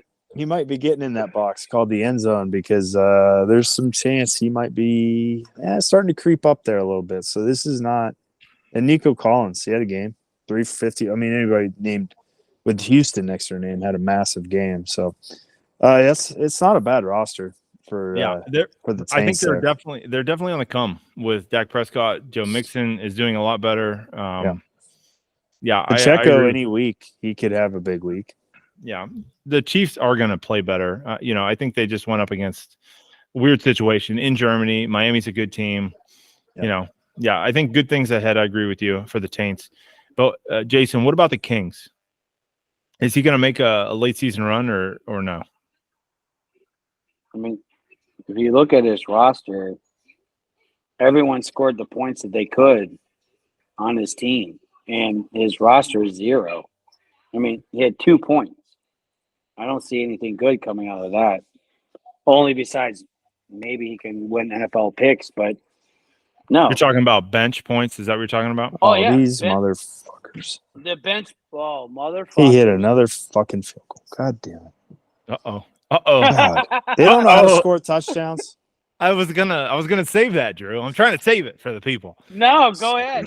But no, dude, I mean, he's got Hurts at 2 points on his bench, and he has no one else. I mean, he's got Rashad White and Josh Allen. I mean, that's it. That's all he's got. And you're not going to win shit with that. That's my opinion. Yeah. I mean, you got 33 points between 2 players, and you put up 49. You're not going to win. You're not. I think what you're saying, and I agree with you, is that Bob Stradamus kind of hit its ceiling. 49 points is kind of that's where we're topping out for the Kings at this point. Is that what you're saying? Oh, for sure. He's not. I'm going to say he's going to get maybe. I don't want to be an asshole, but I'm going to say 2 more wins, maybe 3. Yeah. Toilet bowl. It's always a toilet bowl. Always the toilet bowl. Drew, Yeah, it's $50. $50, gentlemen. no, I think it's more than that. Oh, is it 60? Oh, 60. Yeah, come on, have 60. some respect. I'm sorry. All right. take out the 10. I'm Don't sorry. don't 60. you shortchange the best shitty player in the league, all right? Hey, right. I won that toilet bowl many times. Me and Mike are in the contention to being the best toilet bowl champions. I think like it. I've got either 3 or 4, Jason. I'm not sure how many you have. I don't. You're either 3 or 4, and I'm at 2 or 3. I mean, we're right there. Okay. I mean, It's both neck of and us neck. are fighting for toilet bowl champion. Yeah, toilet Yeah. bowl king of the porcelain king. I like that. Drew, Yeah. let me just before we Oh, jump that's to what we change it to. porcelain Who cares king, about porcelain king? That's pretty good. Yep, porcelain king. I might change my team name. Drew, let me just say, I mean, man, it's I was in your position last week, and Carol was kind enough to just kill me yesterday, so I don't even have to worry about. I've already quit fantasy football once and moved on, and I'm at the point now where I'm like, you know what? All right, maybe we'll play one more week and just see how it goes. But you haven't even started that cycle yet. We're gonna get to your game in a minute. I'm sorry. Logan was kind of looking forward to seeing live tomorrow. He'll watch it back about your reaction to the game today. So he's already he's just predicting a win. Is that what he did? That's not what he did. No, he said it'll be Mhm. interesting to see if Cameron Dicker scores a lot of points and Brees Hall does not. To see Drew's reaction in the game. Yeah. And it'd be really interesting to see my reaction when Brees Hall scores a touchdown in this drive. Okay, That's all right, going to be let's go. interesting. That would be something that the Jets have not done yet so far tonight. Yeah. That would be Yeah. That would be He's got entertaining. it. Let's curb that for just a moment. Let's jump. We've got a gracious guest here who's given us his time and his loss next week, and we appreciate that, Jason. But you look like you've sewn things up here against the Coyotes. You've got 43 points. Coyotes have 35. I've been trying to hold this one because you have 2 people still playing in Justin Herbert and Austin Eckler, 10 points combined, versus 2 players still going for the Coyotes. We've got Zach Wilson and Garrett Wilson, the brothers, 4 points combined. Looks like you're going away with the victory, but this isn't done yet. The Jets are driving. Garrett Wilson did just catch a pass, 43-36. Jason, how you feeling? What's going on? I'm talking too much. I feel confident, but Justin is just underperforming. I mean, 16 to 30 for 136 yards and 2 points? That's not going to happen. When you're averaging 13 points a week and you're at 2 right now, I'm hurting. Eckler is about at his average right now. The only thing that helped me somewhat is that you had both Wilsons early in the game with a fumble and an interception to put him down -2 points. I'm up by 7 right now. To be honest, it could be either one's game. Honestly, I felt looking and playing against the Coyotes, no disrespect, but that team's never really performed the whole entire time in this league. And neither have I, to be honest. Both of us are at the bottom in total wins. But I've had a better record against him, and I think I'm going to pull this out, and I'm going to be 6-3, and I'm right there in the top. I mean, I got my 3 running backs that everyone questioned at the beginning of the year, and they're starting to perform. And I don't know, could we have a 2-peat this year? We're going to see. Ooh, moving to 6-3, that's nothing to sneeze at. It's not sewn up yet, but I agree with you. Things are trending in the positive direction. Drew, as Brees Hall catches a 20-yard reception, but then has it called back due to a legal block in the back by Garrett Wilson. What do you think about the Coyotes' chances to either pull out this game or get some W's for the remainder of the year? Yeah, I mean, Gus Edwards is just a touchdown machine right now. Mm-hmm. And, Devonta Smith, Garrett Wilson, Derrick Henry, it's not awful. His quarterback situation is just like everybody else. He has 4 freaking quarterbacks. No wonder you can't find a guy to just, throw in on a bye week, because we have teams with 12 quarterbacks on the roster.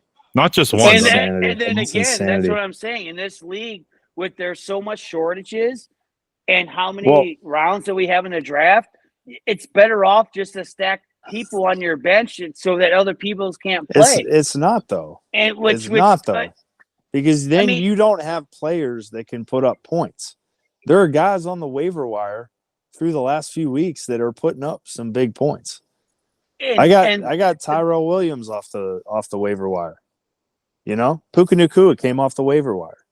So I don't know. I just feel like you have too many. I do agree with what you're saying, but those people are not putting up substantial points every single week where you can take a starting quarterback or a starting kicker off the waiver wire that are putting up somewhat points that are not on someone else's team, All right. which I tried to do against you when I was playing against you and pick up the quarterback that you were trying to get to fuck you to where, all right, he's on my team and you can't get those points. You know, I mean, it comes down to that. I mean, where we're at right now with 18 rounds, there's no one on the waiver wire, which I've said before. Once we started cutting it down and there's all these multiple players out there on the waiver wire, it's going to go a lot tougher for all of the teams in the league, which I'm hoping that we're going to do next season, that we're going to drop it down, you know, from 18 to 15 or 14 or whatever it is. I think we're always at 15. If you cut down another, you know, 3 rounds, I mean, that's a huge amount of players out there on the waiver wire that you have to pick from. Right now, you're picking garbage. I think that's definitely a topic we can jump into. That would free up 36 players that are currently on rosters that would be back into the pool. Maybe we consider also the possibility of an IR spot in the league. You know, it's something we can discuss as well. Yeah, I know. I thought we had an IR spot already. I don't think we have it right now. Maybe it was my other league, but I thought that if they were. No, we don't have one right now. All right. I'll go with you guys. I think we had one before COVID, Jason, but we yes, did away. Yes, and then it was done away with. We did away with it and just added two more actual roster spots. But you know, yeah, maybe if we go to 15 with an IR spot, maybe that's something to consider for sure. You know, the Coyotes have players. You know, like Drew said, he's got 4 quarterbacks, so he's got options there. Gus Edwards touchdowns all the time. Derrick Henry, he's not dead yet. You know, he's a team that can jump up and bite you. Are we worried about a deep playoff run? I don't think that's the case, because when you're relying on one player, maybe 1.5 players to have that blow up game, and you don't have options of a blow up game from anybody else on your roster, it kind of limits what you're capable of at that point. It makes things difficult. Drew, guys, we haven't really fired a ton of bullets here. We got 2 oh shit life comes at you fast awards. We got any coach of the weeks anywhere? I meant to give it to the Taints. Did I not? Giving it to the Taints. All right, Yeah. talk to us about the Taints. Taints. Get that. Yeah, no, we thought the Kings were going to roll them up, and they didn't. Taints smacked that ass pretty hard, and they're the highest score of the week, right? 61. Yeah, 61. Yeah. It's kind of a no-brainer. It's the obvious choice there, I think, and they need some love, so they get it. Okay. Jason, you got any thoughts on the matter? Yeah, I'm giving it to the Empire. You know what? I'm giving it to the Empire too. That's where I'm going. I mean, a team that's been at the bottom the whole year, been struggling, and they put up points this week, enough to beat a person. Sorry, Land Sharks at the top of the league. Mm-hmm. No, keep giving me praise. I'll take it. You know, I mean, they did what they needed to do, and I mean that's where I'm at. I mean, they put up 51. And I say in this league, if you put up 50, 60 points in per week, you're going to win. I mean, that's my theory. My goal is 50 points a week. If you put up 50, you're going to win in this league. And that's my theory. Yep, I agree with you. We have discussed similar topics on the podcast in the past. Guys, we've held out. We've held out for long enough. We got some things to talk about in this last and final game remaining. In the game of the week leading into the week, it's lived up to the hype. 2-6-2 teams battling for 7-2. Currently, the replacements was 40 points. Has still playing his kicker, Cameron Dicker, who has 9. And the Los Angeles Chargers are driving. Austin Eckler is running the ball. 3rd and 45-ish here coming up. We have the Bucknuts with 42 points. Currently has Brees Hall with 3 total. This is a tight one, guys. Drew, let me know how you're feeling, and then let's dive into the game. Yeah. Well, we got under 6 minutes. So if 5:23. 5:23, I'm a little behind then. My TV's a little behind. See, I still have 6:08 on the 5:14 second we're down. at right now. Yeah, 5:14. So, and it's 4th down, so they are punting. So that's good news. No. Yeah, 4th and 4, Chargers should be punting. So, yeah, really just need New York to sustain a drive here. Brees Hall needs 2 more points. And then I'm okay. Yards. Yeah, Yeah, I need 40 2 yards. more points. 40 yards. A 10-yard rush and a 12-yard catch, and we're good. We're good. We're good. That's it. He's got the opportunities here. This is, it's kind of annoying because you see Brees Hall playing the Chargers, and you're chomping at the bit for that game. Yeah. And I saw it was on Monday night. I'm like, oh, this is so beautiful, because I always like having a guy play Monday night. Mm-hmm. It gives you that. If I'm down a little bit, you get that hope. You get that, hey, I could still pull this out. He has 16 carries. Normally, Brees Hall has 16 carries, and he's going over 100 because he broke one for about 82 yards and a touchdown. But not today. The Chargers and their defense is so bad all season long. And, Zach Wilson, man, this guy's killing me. Pick either suck or don't. Pick one. He'll have a great game, and everybody, oh, look at Zach Wilson, And Aaron Rodgers over there giving him pointers and all this bullshit. And I'm like, man, fuck that guy. He sucks. I could say the same thing, kind of like Josh Jacobs. I mean, he put up the most rushing attempts this year at 26. I mean, he had 25 in week 6, and 20 in week 5. Other than that, he hasn't. 19 in week 1. So if he starts putting up the rushing attempts, as you were saying, the attempts is going to make a difference with everybody in the league. Yeah. No, he's still doing solid this year, but I feel like if the quarterback play was better, his numbers would be outrageous. The quarterback play in Vegas is garbage, dude. I think I could almost go play better quarterback than Jimmy G. Garoppolo, and he's always hurt too, so he's never healthy. And that's a common theme. We got a lot of running backs and wide receivers that need a quarterback upgrade. But it is what it is. So Drew, when I first started looking at this game, I worried of collusion. I worried of maybe somebody taking a dive because he's worried about getting invited back for next year. It seems like he's winning everything. He's taking all the money. He's the the new guy at the poker game that nobody knows. One guy vouches for. He comes in, just has a small amount of money, buys in, wins the whole pot, takes everything, and then he has to leave because he's got some preordained function that he has to go to. You feel like you've been hustled at this point. You know what I'm saying?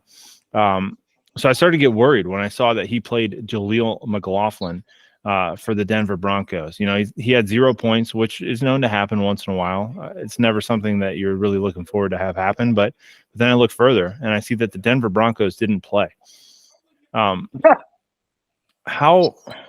How are you feeling? I was concerned originally because the replacements are not a coach to make a mistake like that. Yeah. So who would you have dropped? Christian McCaffrey? No. Yep. James Conner? Probably not. Jamar Gibbs? Hell no. Devin Achane? Fuck no. And then Amari whatever. Yeah, maybe. You could have dropped. And then who are you going to pick up? Billy Bob? Who are you getting on the waiver wire at running back right now? Probably nobody good. So he decided he had to play a running back, and he had to play one that was either hurt or on bye. I think if I were him, I would have rather played Christian McCaffrey. Yeah, you feel like that energy just like he's out there with the clipboard and the headset, at least. Mm-hmm. Yeah, he can at least coach your guy, your receivers on how to get across the end zone and score touchdowns. Yeah, but Jaleel McLaughlin, he's from Youngstown State. So, he's great. But that's true. Maybe he was trying to appeal to your sensibilities. Maybe he was, but a stat correction. Brees Hall has now lost a point. Yeah, I'm not Because sure as what you happened said, there. that block in the back, the RT sports gods didn't catch that. Apparently, they're not actually watching the game. Okay. Maybe they're drinking Fireball. Good for them. Sponsor. Got a plug. Yeah, And so now we're back down to 2 points for Brees Hall, which means I'm up 41-40, under 4 minutes, 2nd and 1 at midfield.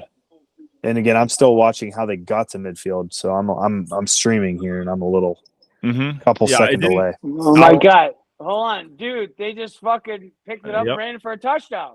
Yeah, they did, Drew. What just happened? Yeah, they did, Drew. Holy There The he fuck. Chargers did? Oh Yep. my God. Yeah, the Chargers just did. Okay. Oh So my there's fucking God. There's That's a flag on PAT. the Oh, There's a there's flag. a flag, but we're There's a going to flag. see. there's Oh a flag my on the fucking play. God, dude. Is this going to be fucking your downhaul? Oh, they gave it. Dude, they're giving it to him, it looks like. So Jason is ahead of me, but I see a flag on the play. I definitely see him getting into the end zone. We also Dude, have to that's look. fucking dude. We have to look and see if Justin Herbert's arm was moving forward during this play. Drew is standing up. You mean Zach Wilson's, right? No, yeah. Zach Wilson. Yeah, his arm was not moving forward. That is a fumble. Oh, no, dude, that's out. It's Okay. confirmed. That's not the worst thing that could have happened. He's in the end zone, right? He's in the end zone, right? Yep, Okay. yep. So as long Yeah, as it's a touchdown. touchdown. Oh, he stepped down at the fucking 2. Are you Uh-oh, fucking kidding me? You stop Drew. it.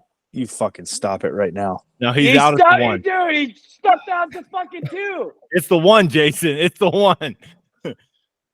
in a word from our sponsors, as Drew puts his head in his hands, Pacifico Clara. When the clear choice is not necessarily how many points Brees Hall has now versus how many points he had just a moment ago, the clear choice is what the hell's going to happen in the next 3 minutes and 28 seconds of this game. Pacifico Clara, the choice when you're sweating out the victory. Drew's putting in a dip. Jason, what are you saying? I'm pouring Tito's right now on this for Drew. Hope this shit happens. Oh, shit. Is that Eckler? So much for he's in the end zone. Oh, Eckler. Eckler's in the end zone. Okay. Eckler's in the end zone. Somebody had Eckler. You had Eckler going, right? Yeah, I got Eckler. Okay. I don't pads think your that pads your day there. I don't think they're kicking the field goal at that point, Drew. So take pleasure in that. Yeah. You know what I mean? They're not kicking the field goal. This is definitely pucker factor. Missed PAT, you win the game. PAT. No, I don't win the game because Zach Wilson will go out there and throw a pick 6 or something else stupid. I'm up. You know what I mean? To 37 now. Are they? Yeah. And, PAT dude, I is got good. Herbert that put up 2 points. Dude, that's So we're terrible. tied. PAT So we're tied. good. Tied at 41. The only good news is 322. Drew, he donked the PAT off of the fucking upright. Of course he did. In. In it, yeah. Oh shit. This is so funny. Dude, this shit's getting good. That's This why is it good. goes an hour and a Hey. half, dude. Because you go to the end of the game. Apparently, the guests come on and they lose the next week, but the hosts lose. Hey, Or guess tie what, this week. motherfucker? I'm not losing the fucking Empire. If I lose the Empire next week, I may have to retire. I may have to quit. Drew, our guests lose, we tie, but you know who wins, Drew? The This fans. guy does. The Monday night quarterback listeners and fans. You're damn right. And sponsors brought to you by Fireball. Oh my goodness. Was that bottle full when you started tonight? Pretty much. Oh yeah. geez. Yeah. Oh Yeah. geez. I got Tito's. Yeah. I emptied this one, and I'm on to my second one over here. So we'll pull this one up. Jeez. Yeah. I So Travis Kelce 0. Jordan Addison's going to that's suck the for rest you. of the season. Go figure. AJ Brown beasting like usual. Ramondre, what a hell of a play by me. Derek Carr, thank God I didn't play Jordan Love.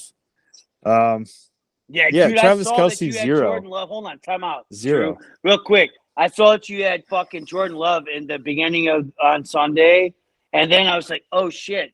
And then I come back in and look halfway through the first game, and I was like, shit, dude, you You swap that I out for swapped fucking Derek Derek Carr. Carr at 12:42 Eastern time Sunday. Dude, that was a hell of a move, bro. I didn't like it, but tell you what. I mean, I really thought it'd be about 6 and 1/2, or 6 and 1/2 dozen. 6-1, dozen another. Yeah, and it pretty much was. But in this game, but my other play was Jordan Addison, and I had Zay Flowers in, but I'm like, he hasn't been getting in the end zone. I had Josh Downs, and I'm like, playing Carolina. And I had Romeo Dobbs, but I'm like, I'm not confident. And I'm like, ooh, Tank Dell, but he hasn't done shit in a few weeks. And I was leaning Dell. I was like, if I'm going to play somebody for Addison, it's going to be Tank Dell. And I didn't have the balls to make that move, which it wouldn't have mattered what quarterback I started if I played Tank Dell. So, with 17 on your bench. Yeah. So I just didn't have the balls to do it because I never imagined that CJ was going to throw for 470 fucking yards. Mm-hmm. So there you have it, sports fans. That's where we're at. That is where we're at. The replacements had an absolute trash week, except for this Cameron Dicker, that he showed up to play, which is real cute. And Sam fucking Howell, go figure, 325 and a tutty. That dude's been on fire for the last 3 weeks. Yeah, and Rasheed Rice, he really crushed it for Kansas City. 2 catches, 17, and he tripped and fell into the fucking end zone somehow. Or my fucking first round pick, Travis fucking, I am getting laid by what's her fucking nuts. 3 for 14. 3 for 14, my man. Are you talking about Taylor Kelsey? Yeah, Taylor Kelsey, little bitch. He needs to put a skirt on when he plays next week. 3 for 14. Oh, whoever God. You said before him, the guy you said, I don't even know who he was. Rasheed Rice? Yeah. He's a rookie. He's a rookie. Yeah, I know. And I saw this guy this week. I'm like, what the fuck, dude? This dude's got 2 touchdowns. I'm like, what the fuck? I don't even know who this guy's name is. I had him on my waiver wire pickup one week, and I was between him and Josh Downs, and I ended up going Josh Downs. And honestly, similar production. I haven't played Josh Downs yet, and he had the 1 week where he just blew up against the Browns. I never would have thought to start him against the Browns. He had 5 catches, 125, and a touchdown with Gardner Minshew chucking him a football. And he's cooled off since. 3 points, and then 0 at Carolina, 1 catch, 10. Actually, he had a knee injury. So that's what I'm reading now. I didn't know that. He had a knee injury, and he might play next week.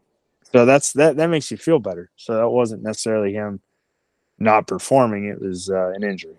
So speaking of things that don't make us feel better, Drew, Breece Hall not currently in the game. That's and again, I say this with all due respect because I lived through this last week. When we look ahead to the matchups for next week, I know it's difficult, but can we do it? I know you're professional. Yeah, absolutely. Let's do it. No, this is over, man. At best, I tie. Champion. At best, I tie.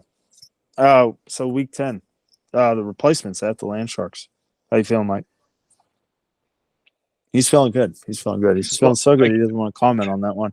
He just lost the Empire. He's not feeling good. Let me go ahead and answer that one. Let me take this one, Mike. Thanks. I got something stuck in my throat. I can't breathe. Mm-hmm. Yeah. Oh. I hate when that happens. Yeah. Time out. Guess who's coming back? Christian McCaffrey playing Jacksonville. Oof. Good luck with that. Not good. Yeah. So I'm sorry. Keep going. No, yeah, you're gonna have to deal with CMC. Yeah. Hopefully, good news is he's only averaging about 32 points this year. So nothing you can't overcome, Mike. Hopefully, I can tie him like I tied the Big Daddy's Bandits. And like I'm going to. Yeah. So that's good. No Breece Hall yet, right? No Breece Hall sightings? Still out of the game. Breece Hall sightings? Just checking. Nope. Yep, is it 4th down? Second down. We're moving forward. 2 minutes, 26 seconds left to go. No Breece Hall. Yeah. That's probably better. Save his ass so he doesn't tear an ACL. Yeah, you don't want him to actually lose the game for you. All right, so last week we started doing picks, Jason. Replacements at Land Sharks. Who you got? Hold on, I'm going. The backup running back just caught three replacements at Land Sharks. The backup running back just caught 3 passes in a row. That's like the backup tight end for for Sammy Detroit Laporta. last week. That's right. Yeah. I mean, to be honest, I'm going Lanchard. Whoa. Wow. What? I appreciate Bold that. move. That I like definitely- it. I like it too. As Thank you. much as I want to just stick it up Logan's ass right now, he's got I'm going, CMC. dude. I'm going. He's got CMC. It don't matter, dude. Yeah, it I mean, does. I'm going. Yeah. I'm I- going replacements in this one. Yeah, that's a safe bet. That's Yeah. a safe bet. You know, Yeah. I'm allegedly a betting man, and if I were to be betting, that's where I'd be going. Is I'm Montgomery a back huge- next week? I'm a huge betting man. I lose a lot, Oh my god. but I'm going with the Lanchard. Is there's Montgomery I don't want to give Logan any tips here. Is Montgomery coming back next week, Mike? Coming off a Montgomery bye? is 100% back next week as Bryce. His ass should be in your lineup right now. Like right fucking now. You know who they're playing? Who? The Chargers. And you know what they're going to do to the Chargers? They're going to run that Nothing. ball. It's going to be a fucking track meet. What do you mean? Because It's 27 my to guy- 6 right now with the fucking Jets. How My are they going to run the exactly. fucking ball? Exactly my point. Exactly my fucking point. Because the Chargers defense sucks. And somehow Brees Hall, one of the best fucking running backs in the NFL, can't muster up 3 fucking points to help me out. But you bet your ass Montgomery's going to have 3 touchdowns. Jamar Gibbs, put him in, Logan. Put him fucking in. He's going to blow up. Logan he's screwing me personally because, I have Raheem Mostert, the former 1A for the Miami Dolphins. He's got Devon Achane, the future 1A for the Miami Dolphins. I have David Montgomery, Monty, the 1A for the Detroit Lions. Yep. He's got the 1B. This gentleman has Jamar Gibbs, the future 1A for the Detroit Lions. I mean, he's taken my team. He went youth. You gotta learn how to do that. You gotta go youth, man. Well, he's younger than I am. Youth is golden. That's why he gets it. Yeah, this guy. why he My gets it. goodness. Yeah, I'm going replacements. All right. Taints at Bucknuts. Who you guys got? Oh man, that'll be a good one. Taints are the current high scorer for the week. Yeah. Let me do a little bit of research here. Dude, Dak Prescott, Joe Mixon, and he's got somebody on. Who's he got on bye? He's got Justin Jefferson. Is he back next week? No. He's I think close. at least one more. He's getting close. If he Yeah. only does 4, yeah. He has him on Raw. Amon Ra is coming back next week. Playing And the then- Chargers. He'll blow up. Don't worry. Let me see you. Yeah, your quarterback is the one thing. I mean, Ramondre, is he going to get 12 points again this year? I don't think so. You don't think so? No. He had Dak's 9 playing the carries. Giants. Is that a more cushy matchup? Joe Mixon playing Houston. God, he's going to run all over them. Isaiah Pacheco is on bye. I guess that's a win. Are the Chiefs at home? They're on bye. Oh, shit. Keenan Allen has Detroit. Solid defense there. And his newly acquired Devontae Adams has the Jets, which I would think would be good for me. That's a tough matchup. It should be, but, I mean, not for Herbert. Herbert's kind of been crushing it all year.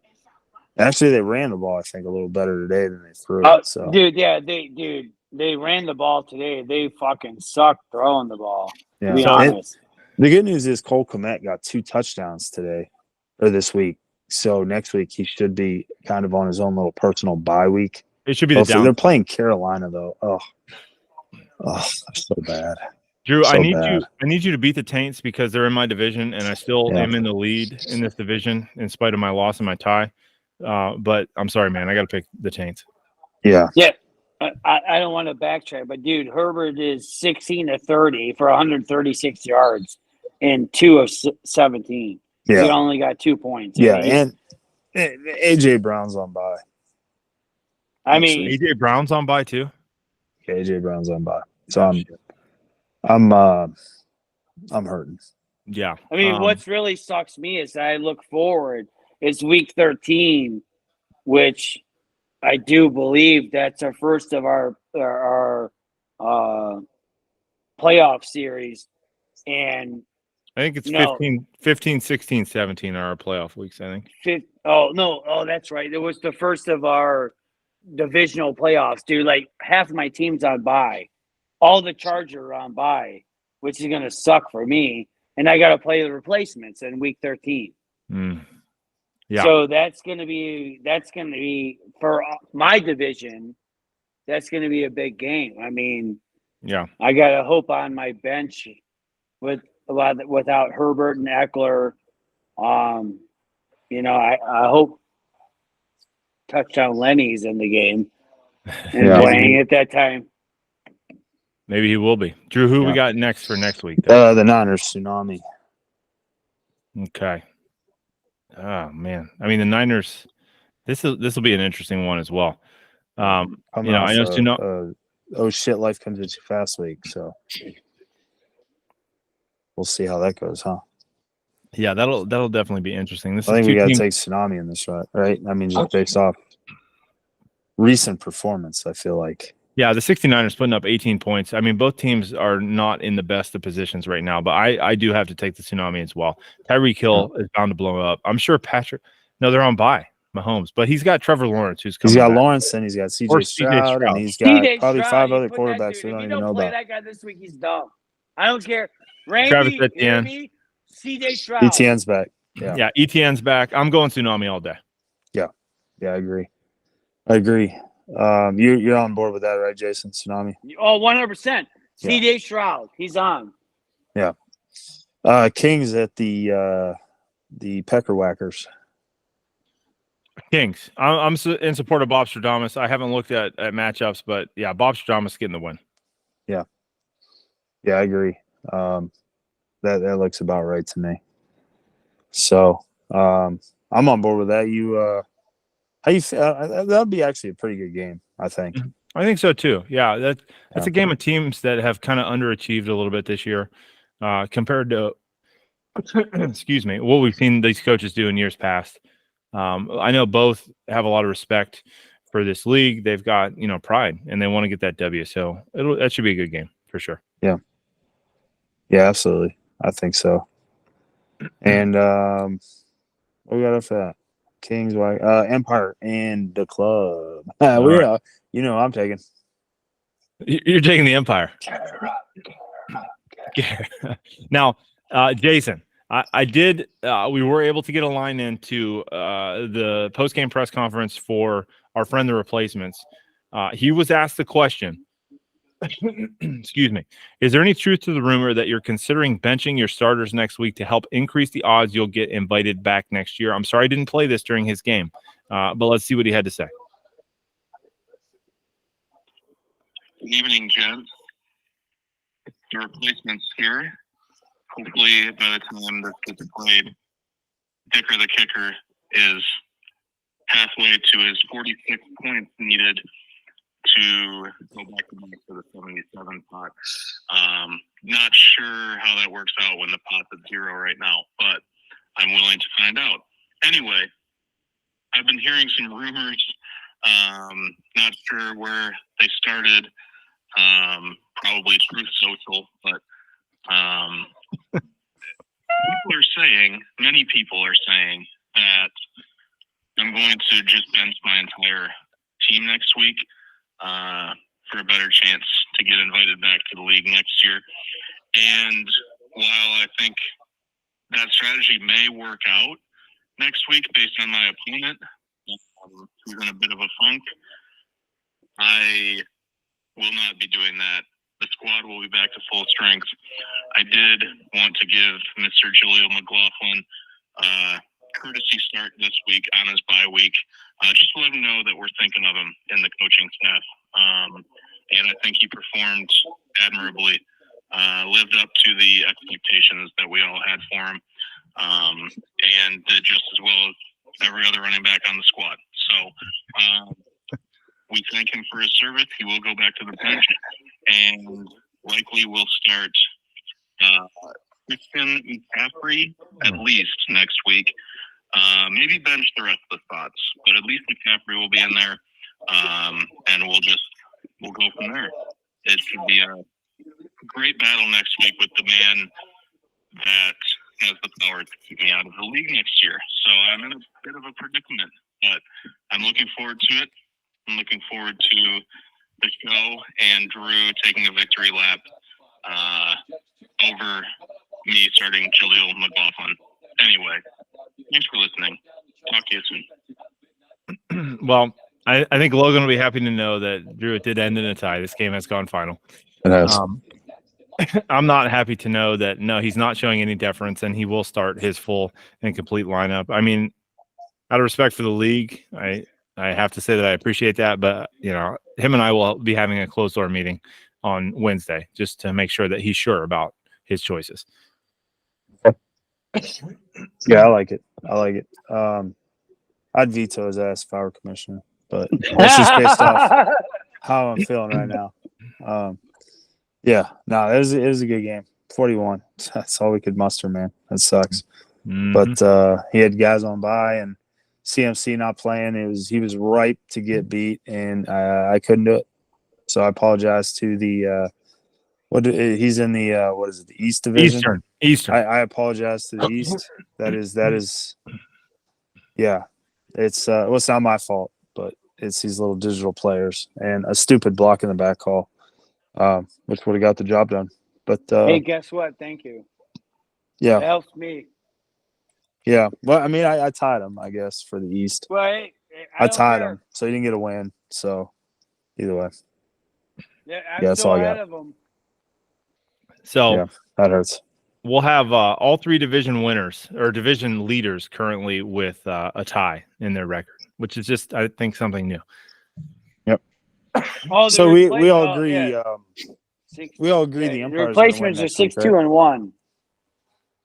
Yeah. Yeah. Then, we all agree the Empire's going to win next week, right?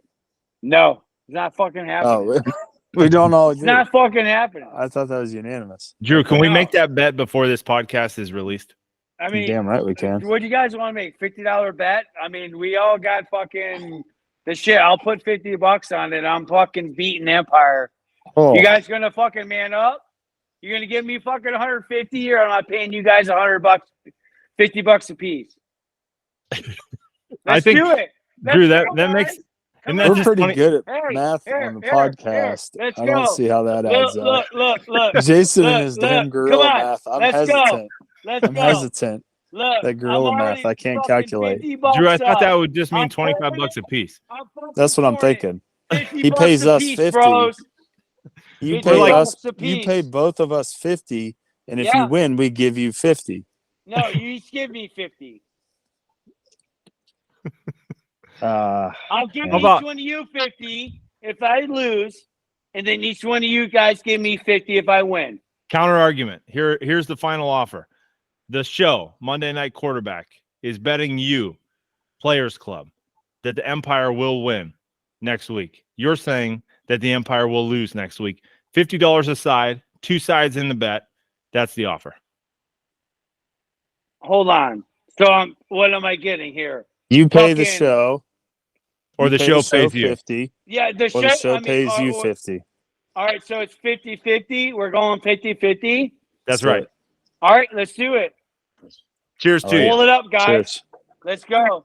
I'm claiming victory right now over the Empire. $50. Let's go. This better not be a 1 week thing. All right, keep this shit going. You better get your ass ready, Kara. That's what I'm saying. Hey, is this the first fucking bet live? Let's do this. This is. Here we go. And depending on how this one goes, it will determine if this will happen. It might again be the ever last. We suck. We kind of suck at betting, but we do it anyway. I haven't even drank my shot yet, but guess what, dude? Look, salute. We're down. $50 bet. Real quick side note: why did we not take the under last week or this week on Monday night? Yeah, what are we doing, Drew? Every Monday night is under. So if you guys bet, just throwing that out there. It out there. Thursdays keep going over, not every week, but most of the time, and Mondays keep going under. It's all weird. It's all backwards. My researcher, who normally throws me options, didn't throw that at me this week. I would have definitely approved it if that person would have done that. The dude's spitting in a trash can over there. You know it. Coyotes, Bandits, last one. Oh, damn. We got Bandits. Do we have anything in there? The Bandits are on a roll, man. They've tied a division leader, and they just beat. So who'd they beat? Bandits. Tsunami. Just beat Tsunami. Yeah, big win. Yeah. You need that momentum. Keep it going. Yeah. Man, I'm pulling Bandits. Yeah, I agree. Yeah. Jason, we all in favor? Yeah. All right, I like it. gentlemen. Any closing remarks, Jason, for your third trip on the Monday Night Quarterback?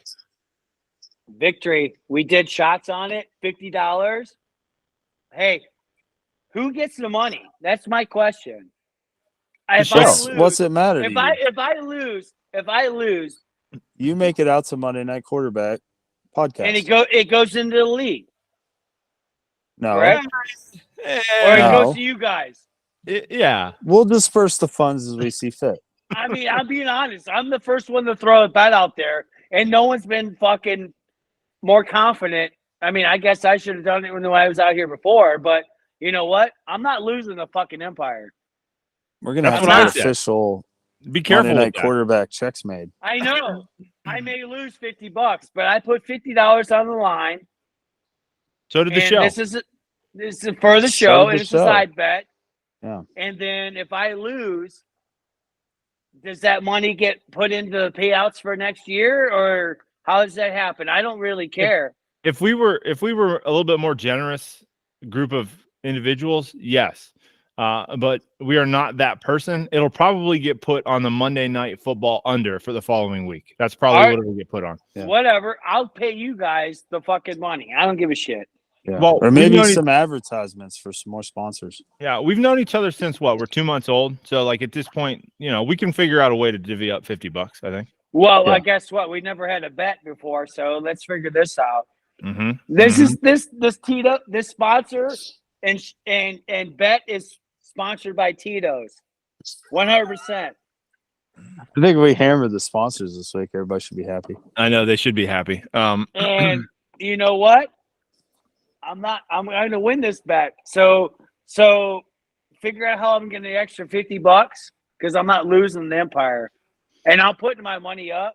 And then I guess we have to ask if the Empire wants to put up $50 on that game. Mhm. That's the only way it's going to be fair. I don't see how that tracks. It's just Monday Night Quarterback against you. Let's. Yeah. Oh, so this you is- guys are going to represent the $50? Yeah. Yeah, man. okay. The Monday Night Let's Quarterback do it. podcast Let's do it. is betting We're on. Empire. the Empire will losing, roll your ass. Players Club is what we're winning. $50 bet. I got the money. You guys got the money. We'll see what happens next Monday. We may have a fundraiser call next Monday to raise these funds, but we'll get it done. That's right. Thank you to the 13 listeners who have been regular patrons. Let's talk about our Patreon page where you can contribute donations that will help aid us in our betting endeavors. We'll have a link for that in the show notes next week. But until then, gentlemen, it's been a joy to have Mr. Jason Nelson back with the Players Club. As always, it's been a joy to have the Twin King with me on this Monday night. It's been one hell of an episode. I can't wait for the feedback to see what the fans have to say about this Monday Night Quarterback episode, week number 9. We'll recap. Coaches, That's right. Good luck to all except for the Players Club next week, and we will catch you in week number 10's recap at that point. Have a great week. See you then. That's her out. Hold on. I got one thing to say. Oh, shit. There's no bad luck against me next week. I'll win in this bitch against the Empires. All in, $50. Let's do this. I ain't losing against fucking 3 and 7. Does he It have a don't matter mute if button? it's Dan or Kira. Can I we- ain't losing. I don't. How do we I get thi- him out? How do we? I get think him there's out a of here? way to mute him. I just can't figure out how to do it. I mean, for we are a facts-based podcast. The Empire are not 3 and 7; they're 2 and 7. However, they will be 2 3 and and 7. 7. They ain't gonna be fucking They will be Sorry. 3 and 7 after 3 and next 7. week. I think is what 3 and Jason was 7. trying to say. Yeah, No. And with that, we're out. we're out. Deuce. Good luck.